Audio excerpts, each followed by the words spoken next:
Hi, and welcome to another tutorial. This one I need you to do a little bit of prep for because we're going to try to cover a fair amount of material. So I have on the screen right now a gist that I've uploaded to GitHub, which will be linked in the description. And the gist is just a simple class called Calculator that processes expressions for binary operations. So in other words, there are two operands, and there's an operator that is used to explain to the service class what it's supposed to actually be doing.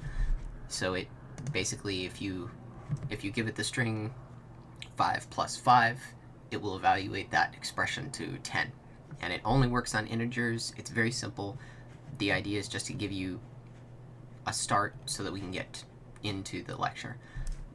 If you are following along using the GitHub, the Git repo, then I added another commit, which I don't usually do before a lecture, but this one is pre-tutorial 12, prep for tutorial 12.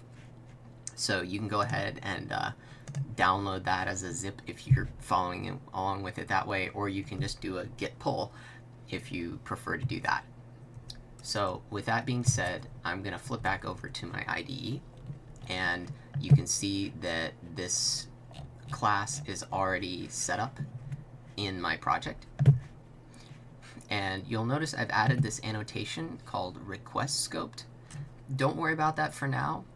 I technically don't need to add it, but I want to add it just so that we can talk about some of what this means later on. So start by deleting your people API and your person class. We actually don't need those anymore. And we're going to create a calculator API.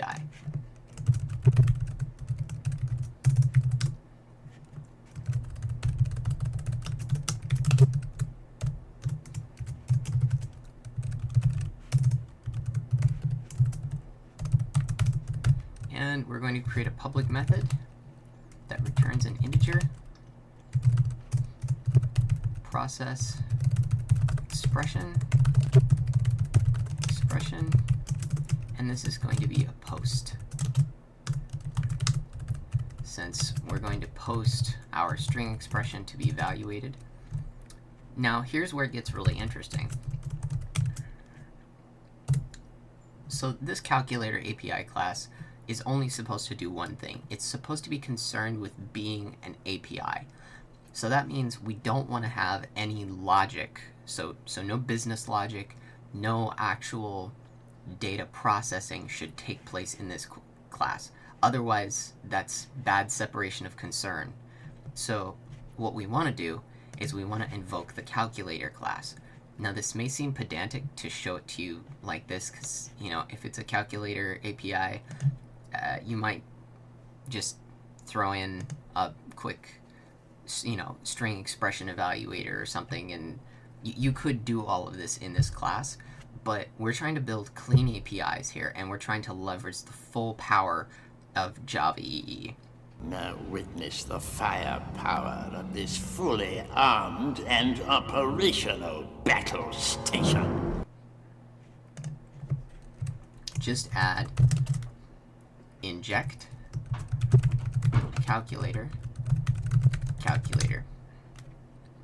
and then, as if by magic, we can just return calculator process request expression.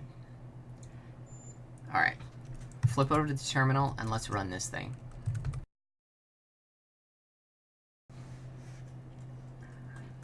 Open a new terminal, don't forget to leave your server running, and we're going to use curl again.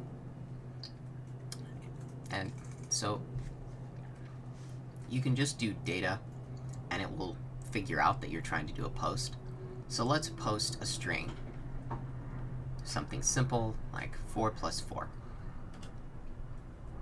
And we're going to post it to localhost. And there's our response. We get 8. Now, much like a lot of the things that we've been doing previously, you're probably wondering where we got an instance of calculator.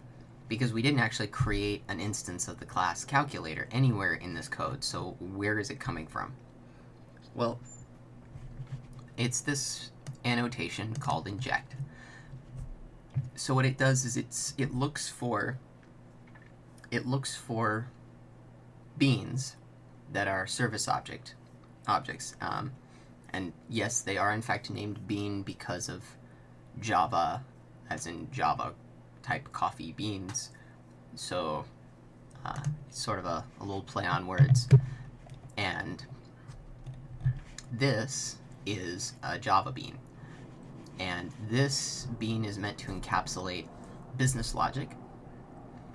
And the beauty of being able to have Inject, you might, at first you're going to probably just think, well, I could just use new, I could just go new calculator, and that's kind of the same, right? Yeah, it'll work. It's just, there are a lot of reasons not to do that, and we're going to start getting into those soon. So that's all for now. I'm trying to keep it short, and let me know if you have any questions about this. And that is how you use Inject to get an instance of a class you're going to need to do data processing with. Thanks for watching.